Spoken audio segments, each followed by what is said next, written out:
Salut, bonsoir, bonjour, ça dépend de l'heure à laquelle vous suivez cette vidéo. Vous êtes la bienvenue. Si c'est pour la première fois que vous me découvrez, je suis Princea la Patrona. Et si tu n'es pas encore abonné sur notre chaîne, mais qu'est-ce que tu attends? Vas-y, abonne-toi tout simplement. Je suis Princea la Patrona. Je vous souhaite la bienvenue sur notre chaîne. Pour vous les anciens, vous qui nous suivez toujours, vous qui êtes abonnés de la Patrona Mère TV, nous vous disons merci pour votre confiance. Restez toujours branchés, scotchés sur votre chaîne la Patrona TV et n'oubliez pas de vous abonner. Abonnez-vous au maximum. Abonnez et n'oubliez surtout pas d'activer la cloche de notification pour ne rater aucune de nos vidéos. Donc aujourd'hui, on va parler d'un sujet assez tabou. Aujourd'hui, on va parler du gémissement de la femme et de l'homme. Et oui, donc le manteau que vous avez vu tout à l'heure sur l'image précédente, alors elle est de chez SM Kimia, Mama Kimia TV officiel, le sponsor officiel de la Patrona. Voilà, donc du coup, débutons déjà notre sujet. Alors, pourquoi le gémissement est-il faux ou vrai? Nous savons que généralement, au lit, pendant l'acte sexuel, la femme elle gémit, l'homme aussi gémit. Mais, je dis bien mais, il y a un mensonge derrière ce mobile, derrière ce hey, vas-y, derrière ce fais encore. Parce que l'homme aime bien quand la femme elle gémit. L'homme aime bien emmener la femme au 7e siècle. Mais papa, il faut aussi savoir faire voyager une femme. Il faut savoir voyager avec le bas-ventre de la femme. Il faut savoir voyager avec l'esprit de la femme. Il ne faut pas faire des trucs à la hâte. Et quand la femme est gémie, toi, je te dis que non, je crois que là, c'est bon. Je crois que là, c'est bien fait. Je crois que là, en tout cas, elle est à fond. Nous, les femmes, nous sommes des grosses menteuses, surtout pendant l'acte sexuel. Il y en a des femmes qui disent que non, tue-moi seulement, tue-moi. Toi, si on te tue là. Oh, non. Les femmes, elles sont très fortes, hein. Non, mais la femme, elle est très, très forte. Et maman, je vous félicite. Vous êtes les meilleures. Donc, du coup, pendant l'acte sexuel, nous savons bien qu'il se passe beaucoup de choses. Tout ce qui se dit là de fois, c'est des blablabla, c'est des blablabla. C'est après l'acte qu'on sait que un tel a bien fait, un tel n'a pas bien fait. Et de fois, tu vois un couple, pendant qu'ils sont en train de s'accoupler, ça fait du bruit, ça crie de partout. Surtout les Africaines. Hey, wow! Elles crient de partout. Elles crient de partout. Mais quand elles finissent l'acte, voilà, chacun dans son côté, chacun dans son coin, chacun se retire, personne ne pimente le match, personne ne commente comment c'était, si c'était bon, si c'était bien fait, si c'était mal fait, si l'autre a eu mal, si c'était appréciable, rien du tout. C'est là où on sait que c'était du mensonge. Et généralement, la plupart des femmes savent que les hommes adorent ça. Et du coup, elles sont obligées de mentir pour faire voyager les pensées de l'homme, en fait, pour emmener l'homme en extase. Mais nous savons bien que pendant l'acte, en fait, l'homme ne peut pas contrôler le plaisir de la femme et celui de lui-même. Donc, du coup, le pauvre, il est obligé de se laisser faire. Quand il fait, du moment où il entend la femme gémir, la femme crier, la femme pleurer, la femme dit oui, vas-y, c'est bon, j'adore et tout ça là. L'homme, il se dit, ah là, je suis en train de bien faire. Or qu'au fond, le pauvre, on le ment. Oh là là, pourquoi nous les femmes, nous sommes comme ça? Mais non, j'ai jamais compris ça. Il y en a même des hommes qui mentent. Il y en a même des hommes qui mentent. La femme, elle est sur elle. Et elle est sur lui, pardon. Elle est en train de faire des va-et-vient. Et l'homme, il arrive à mentir du moment où ils ne sont rien du tout. Et pourquoi mentir en fait? Moi, je dis toujours, quand on est dans un couple, là, parce que Eza Kanabasi Ndumba, vous savez, les poufias, quand tu vas là-bas, tu vas donner ton argent. Elle sait qu'elle a déjà gagné sa partie, en fait. Elle a déjà eu son argent. Donc, elle peut beau crier, tu vas rajouter. Tu vas rajouter tellement qu'elle crie, elle te donne du plaisir. Parce que le plaisir, là, en fait, les gémissements, là, poussent à un homme de vite jouir, poussent à un homme d'en faire encore un peu plus. Et beaucoup des femmes ne le savent pas. Il y en a même d'autres en fait qui se transforment en Robocop. Je ne sais pas, robot télécommandé ou je ne sais pas comment je peux les appeler, mais il y en a des femmes qui ne gémissent pas. qui ne poussent pas des cris, qui ne font pas de aïe bébé, vas-y, c'est bon, aïe bébé, j'aime ça, aïe bébé, plus fort que ça, aïe bébé, tue-moi. Il y en a des femmes qui ne disent rien. Mais moi, je me pose la question en fait. Comment elles se sentent ces femmes-là? Vous savez, il y en a, pendant l'acte là, hein, si tu as des choses à dire, dis-le. Pendant l'acte là, si tu veux te déchaîner, déchaîne-toi. Pendant l'acte là, si tu veux crier, crie. Parce que après cet acte là, il n'y aura plus un endroit où tu pourras crier bébé, fais tout pour moi, bébé, je t'aime, bébé, ceci. Parce qu'après l'acte, c'est là où l'homme va te demander, est-ce que c'était bon, est-ce que tu as apprécié? Et toi, c'est en ce moment-là que tu vas parler. Et toi, c'est en ce moment-là que tu vas dire, oui bébé, j'ai apprécié, c'était bon, oui bébé, j'ai aimé. On doit être véridique quand on est en couple. Vous savez, les femmes au poufias que les hommes suivent, ils vont là-bas pourquoi? Ils ne vont pas là-bas parce que les femmes là sont les plus belles. Ils ne vont pas là-bas parce que les femmes là sont les plus serviables. Ils vont là-bas parce que les femmes là, elles poussent des cris de joie. C'est parce que les femmes là, elles crient, elles gémissent. Du coup, l'homme, il se sent fort. Vous savez bien, pendant l'acte, l'homme veut se sentir homme vraiment, il veut se sentir supérieur à la femme, il veut se sentir vraiment que lui, en tout cas, il est en train de gérer, il mourra bien. Et donc du coup, toi la femme, si tu ne lui donnes pas sa place, maman, il va faire quoi? Il va aller dehors. Il va aller dehors. Vous savez pourquoi les hommes ils vont dehors? C'est pas forcément l'infidélité qui leur pousse. C'est pas forcément parce que vous n'êtes pas belle ou vous n'êtes pas bon au lit. C'est pas ça. Mais la majorité des hommes infidèles aiment découvrir, en fait, aiment se tester dehors, aiment découvrir comment d'autres filles ou d'autres femmes peuvent réagir en face d'eux, comment d'autres femmes peuvent réagir avec eux au lit. Et quand il va là-bas, surtout avec les petites filles là, les petites bien taillées dessinées là. Quand ils vont là-bas, ils se rendent compte que là-bas, ça crie, là-bas, ça bouge de partout, là-bas, ça tourne dans tous les sens. Toi, maman, quand on te prend, la position là ne te plaît pas, la position là te fait mal, tu peux même pas dire, tu peux même pas parler, tu es seulement là. Tu es seulement là, des fois tu as ton téléphone dans la main en fait. L'homme il est en train de faire l'acte, toi tu as ton téléphone, des fois tu reçois un appel. Oui, bon, allez, Kelembozouak, et surtout les mamans congolaises. Bon, allez, Kelembozouak, moi on a relié à mon colonel, mais là-bas, papa, il est en train de te move. Mais, attends, je voudrais que l'homme fasse quoi en fait? On doit se dire des vérités.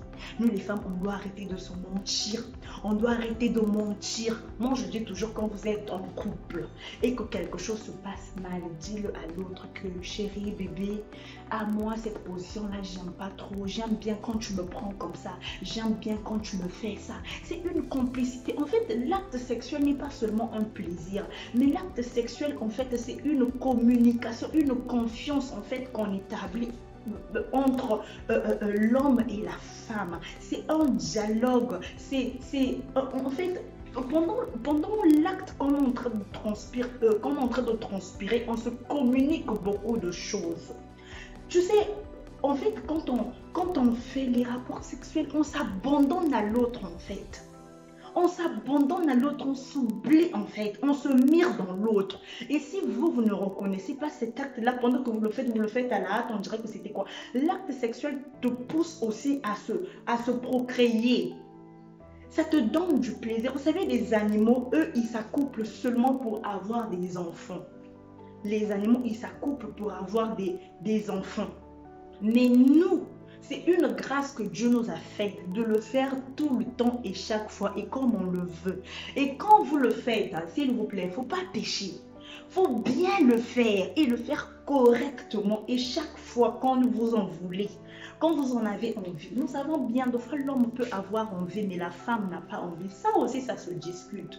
Quand tu n'as pas envie, tu fais comprendre à l'autre que à cet instant-là, tu n'as pas envie, ou tu te sens mal, ou tu es malade, ou tu as mal au ventre et tout. Je pense que l'homme va comprendre. Mais que ça ne soit pas une habitude comme d'autres femmes qui font un calendrier. Genre que non, on s'accouple lundi, mardi, mercredi, jeudi, vendredi, on ne fait rien. On fait encore la semaine prochaine. Déjà là, tu es en train d'établir une distance dans ton couple. Tu es en train de mettre une distance. Parce que moi, je me dis toujours que l'acte sexuel nous pousse à nous rapprocher encore. Nous pousse à gagner beaucoup plus de confiance sur l'autre. Nous pousse à avoir encore confiance en nous. Nous pousse à rétablir et encore le lien d'amour, en fait, la confiance qu'on a de l'un à l'autre. Et quand vous le faites rarement, toi-même, tu sais ce qui t'attend. Quand tu le fais rarement, toi-même, tu sais ce qui t'attend. Et puis, quand tu le fais, hein, maman, écoute, si tu as envie de bien le faire, tu as le week-end. Moi, je dis toujours aux femmes de faire la sieste. Tu vois, la journée, tu mets les enfants au lit. Toi aussi, tu vas au lit, tu dors. Parce que tu sais que la nuit, quand tu vas rentrer, ça va être... La nuit, quand tu vas rentrer, ça va chauffer. Tu vas bien faire ça. Ce n'est pas que toi, dès que le mari rentre, non, je suis fatiguée. Non, je suis... Vous savez, hein, l'acte sexuel déstresse. Même s'il est en colère.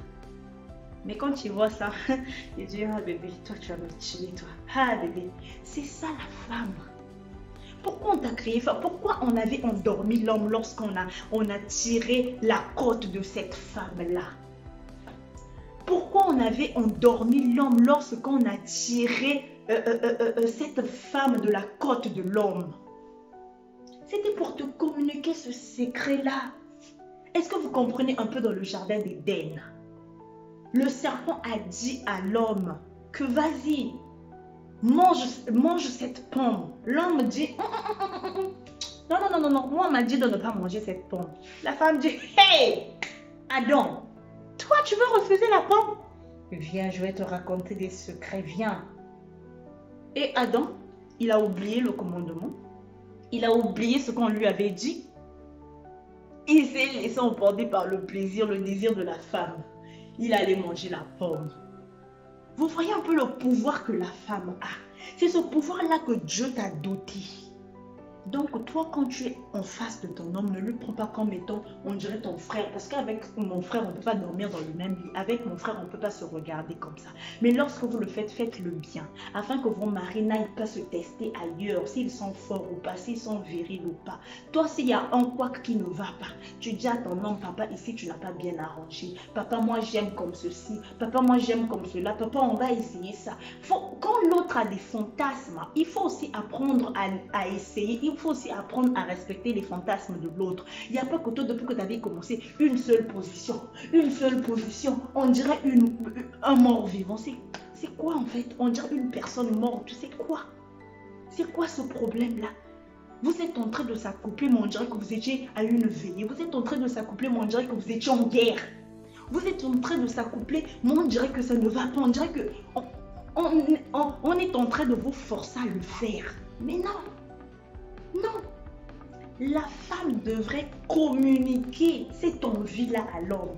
En fait, l'homme, quand il te voit, et puis la tenue aussi, va de pair avec hey, la tenue là. Toi, tu es déjà sexy. Au bois cami, maman. Hein? Faut chercher des bons trucs. Vous, quand vous allez au marché, vous voyez seulement les Gucci, les Chanel, les quoi, mais les sous-vêtements là. Un bon soutif, un bon débardeur, un bon pyjama. Tout ça, ça ne demande rien. Même avec 10 €, tu peux trouver. 2500 pour ceux qui sont en Afrique. Tu peux trouver. 10 $, 15 $.